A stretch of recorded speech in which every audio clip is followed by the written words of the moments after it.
नमस्कार, मेरा नाम ज्ञानेश्वर है और आप देख रहे हैं लाइव सिटी। देखिए, कश्मीर से फिर से बहुत ही दुखद खबर आ रही है।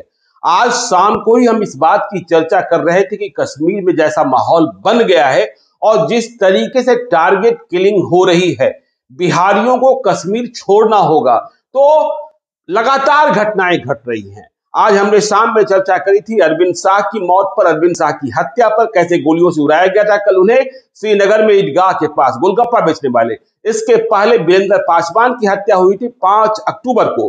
तो अब शाम को, अभी से थोड़ी देर पहले, कुछ घंटे पहले, कश्मीर के अनंतनाग जिले के बानपोह में फिर से 2 बिहारियों की हत्या कर दी गई है। दोनों मजदूर हैं और तीसरे को भी गोली मारी गई है, जो जिंदगी और मौत की अंतिम लड़ाई लड़ रहे हैं। बहुत ही नाजुक स्थिति बनी हुई है। तो देखिए, ये खबर आ रही है कश्मीर से, श्रीनगर से खबर आ रही है, अनंतनाग से खबर आ रही है। खबर यह है कि बानपोह इलाका है, वहां राजा ऋषिदेव, योगेंद्र ऋषिदेव और चुनचुन ऋषिदेव, ये तीनों बिहारी हैं। मजदूरी का काम करते थे, घर में रहते थे। वहां बंदूकधारी घुसे हैं, घर के भीतर घुसे हैं। इनकी किसी से कोई लड़ाई नहीं हो सकती। आप समझ सकते हैं, मजदूर है, इनकी लड़ाई किसी से क्यों होगी।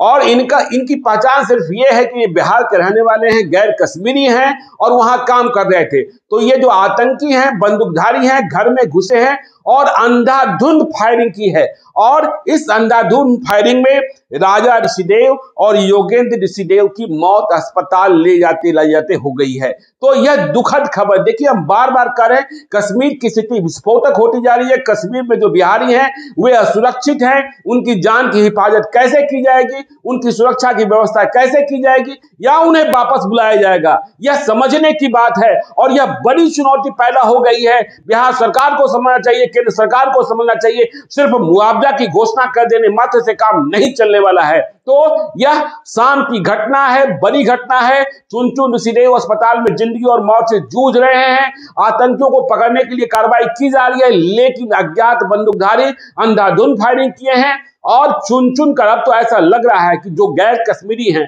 विशेषकर जो बिहारी हैं, देखिए, बिहारी बुनियाद जमाने के लिए जाने जाते हैं, बिहारी विकास के लिए जाने जाते हैं, मेहनत के लिए जाने जाते हैं। जब वे दूसरे प्रदेशों में जाते हैं तो बहुत मेहनत करते हैं और वहां की आधारभूत संरचना के विकास में, वहां के व्यापार के विकास में अपना अहम योगदान देते हैं और इसी का परिणाम भुगतना पड़ रहा है। देखिए, मैं बार बार कह रहा हूं, कश्मीर कोई बिहारी अपने मन से नहीं जाना चाहता है। वह पेट की मजबूरी होती है, परिवार की परवरिश का जिम्मा होता है कि वह कश्मीर तक चला जाता है, जहां आतंक का साया है, जहां मौत का साया है, जहां गोलियों का साया है। तो फिर से घटना घट गई है।